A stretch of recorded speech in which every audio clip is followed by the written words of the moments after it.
I'm Big Rick Stewart. Welcome to the podcast for the Wine Country Saturday Soundtrack. It's a radio show that I do every Saturday at KVYN 99.3 FM, 99.3 The Vine in Napa Valley. You can stream from 993thevine.com. You can search for KVYN on TuneIn. You'll hear fun music and great information, including 10 at 10, a Beatles brunch at noon, songs from my days at Live 105, KFOG, KFOX, new songs, and more. And you'll hear great information like this. I'm Big Rick Stewart, host of the Wine Country Saturday Soundtrack. Hey, thanks for hanging out today.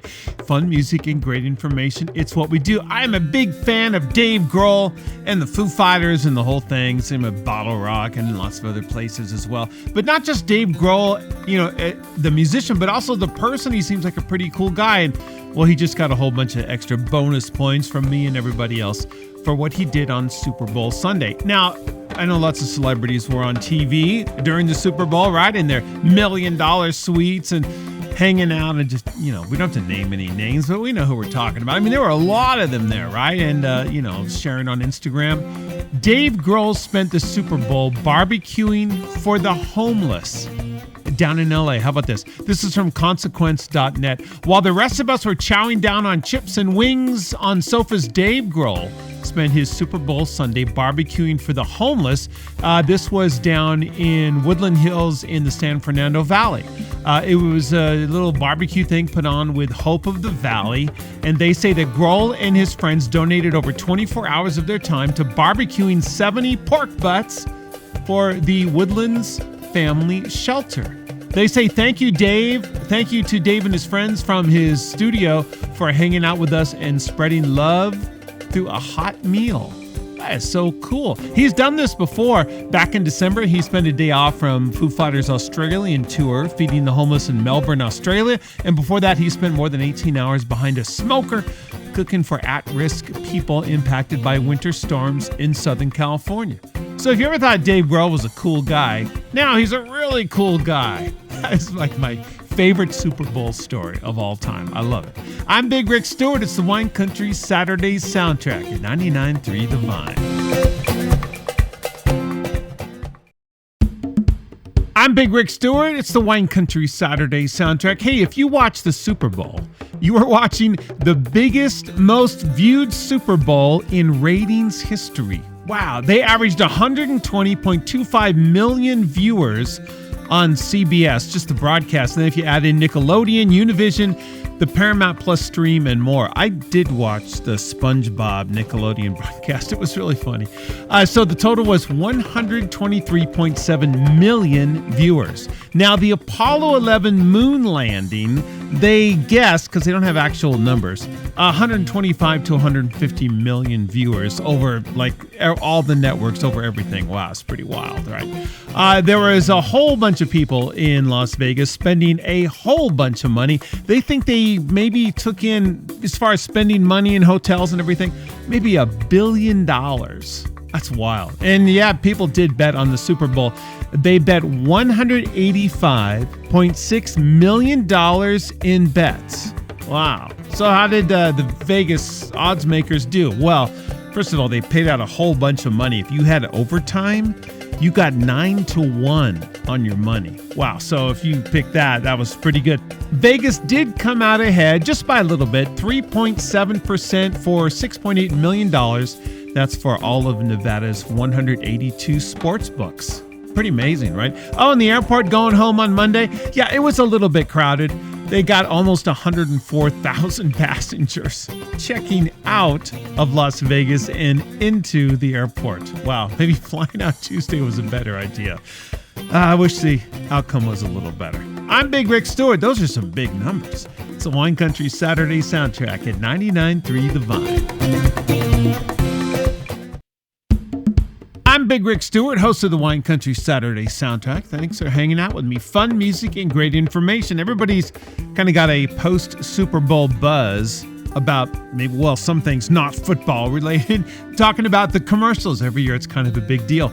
I really like the Volkswagen commercial. That was pretty nice. I kind of like a timeline of Volkswagen in America with the Beetle, and then going up to the upcoming Volkswagen ID Buzz, an electric Volkswagen van. All right, so we have some details thanks to Jalopnik, thanks to Motor Trend. It will be for sale this summer.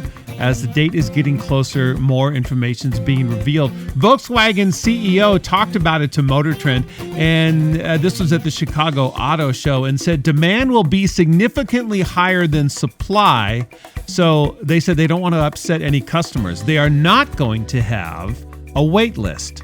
So, I mean, your Volkswagen dealers, they might do whatever they want, but they're not supposed to take a deposit and have a wait list and all that stuff like that.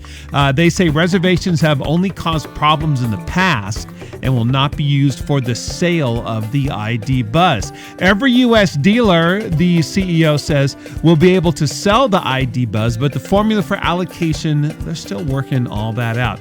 A topic that's already been raised with dealers is the importance of not jacking up prices higher than the recommended sticker price for this 3-row version of the ID Buzz coming soon this summer. So we'll see how many dealers follow that. Hopefully all of them. You'll be paying full price, but maybe not a little bit more. Their rumored price is about $60,000, and look for them in the showrooms in June. Can't wait to see one on the road. They do look really cool, and reviews from Europe are pretty good. I'm Big Rick Stewart. It's the Wine Country Saturday Soundtrack at 99.3 The Vine. I'm Big Rick Stewart. It's the Wine Country Saturday Soundtrack. Oh, I love this story. This is from Beverage Daily. Somebody doing something new in the world of wines. Just over the hill from Napa Valley, over in Clarksburg. One of those wineries that they've been around for a long time. They make a lot of wine. It goes around the world, and it is such an exceptional value. And it's kind of one of those like little secret guilty pleasures, even maybe for wine snobs. We're talking about Bogle, and I love their wines. They're really good. They're super delicious, and the price point is always awesome. They are going to have a new line of wines. You might have seen this, called Element Bracket AL. It is going to be available as a Chardonnay, Pinot Grigio, Rosé, and Pinot Noir. What's the aluminum all about? Aluminum bottles. Yeah, that's pretty cool, right? They say this is more than just the launch of a new wine brand. It's the beginning of a new way of thinking for the wine industry. Well, all right. So one of the big advantages is that aluminum weighs less than big, heavy glass bottles. They can weigh 500 grams. These are just 90 grams. So that means if you're going to, have these and you're going to ship them and truck them, you can put a lot more in shipping and trucking than you could with glass bottles. And so you could have more efficient distribution for your wines, and customers like it as well because it doesn't break, it weighs less. And yes, they've tested for taste and all that, and they say there's no difference in the taste from these aluminum bottles, and they're able to actually do some really cool designs with them as well. And this appeals to younger consumers. They are reacting favorably to these wine bottles. They can recycle them easily and all that stuff. So there's a lot of cool advantages to this. So you might want to look into checking out these aluminum bottles from our friends over in Clarksburg over at Bogle. Elemental AL is the wine brand, and the graphics I've seen online look really cool. So I like this. All right, have a look. Check it out. I'm Big Rick Stewart. It's the Wine Country Saturday Soundtrack at 99.3 The Vine.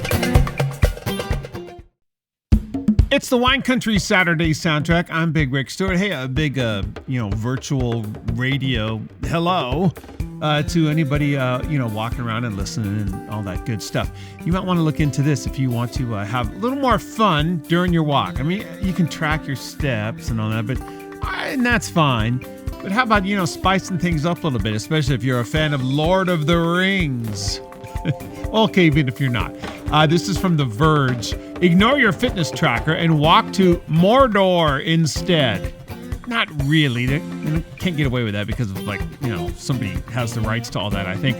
It's a new app, and it's called Fantasy Hike, and it's from some software developers over in Sweden, and it runs on the iPhone, and it works with Apple Health and all that stuff. So Fantasy Hike is your journey to a place called Mount Fire, which is kind of like the Mount Doom from Lord of the Rings and all that. But they can't call it that. And, you're walking along with these little dudes that are kind of like the little dudes that are in Lord of the Rings, but they can't call them that. So anyway, it has kind of this cool little graphic thing, and it tracks you, and you've got some buddies virtually kind of walking with you, and then you can check and see, and you're like, oh look, I'm almost to Mount Fire. I don't know why you want to go to Mount Fire, but this is the goal of the game, and it makes walking at least a little more interesting and fun. And they say from their website, compete with your friends and see their progress in the fantasy world and on the map. See how far you've walked. No matter what you're doing, Fantasy Hike supports and motivates you to a healthy lifestyle. It just adds a little flavor to going for a walk, and there's nothing wrong with that. There are other apps that can track you as you walk, and they have maps that kind of take you up mountains and do other things like that. So we're kind of like into this one, but I thought this was kind of funny. Fantasy Hike is the app for your iPhone. Give it a try. Check it out. It's the Wine Country Saturday soundtrack. I'm Big Rick Stewart. All right, I got a little bartender thing for a little drinks recipe. It is totally delicious, but first of all, it just has alcohol in it. It's alcohol mixed with another alcohol, so make sure you have a little bit of food, maybe with something to nibble on or something to have in your belly and have this after your meal. They say over at the Daily Meal, this is Frank Sinatra's favorite cocktail. And when I saw this headline, I thought, oh, it's Jack and Coke, because he was famous for being a Jack Daniels fan. But it's not. But it has kind of some of those ingredients. All right, so we're going way back. I mean, going way, way back, like the Rat Pack and all the stuff, and Sinatra and Dean Martin, everybody. So they loved having a rusty nail.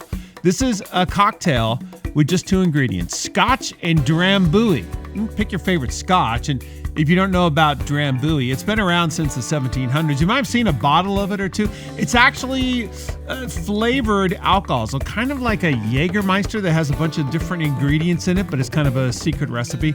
It's kind of a similar kind of a thing. So they say it has some notes of fennel and rosemary and more. The ingredients are proprietary, and only 3 people in the world evidently know what is in Drambuie as far as, giving you that special flavor. All right, the standard recipe for a rusty nail is about 2 to 1. 2 to 1 parts Scotch to Drambuie, stirred and then served in an old-fashioned glass with some ice, topped off maybe with some lemon zest. Although you can get some different ratios, so if you order one at a bar, you might want to tell them you want 2 to 1, or maybe you want 1 to 1, or it's going to be your call on this one. But it is a strong drink, evidently one of Frank Sinatra's favorites. If you're a Scotch lover, give it a try, and maybe make sure you have a ride home. I'm Big Rick Stewart. It's the Wine Country Saturday soundtrack at 99.3 The Vine. That's some of the great information you can hear on my Wine Country Saturday soundtrack. I'm Big Rick Stewart. Check out the show every Saturday, 99.3 FM in Napa Valley. You can also listen from 99.3thevine.com or KVYN on TuneIn. Thanks for checking out the Wine Country Saturday soundtrack podcast.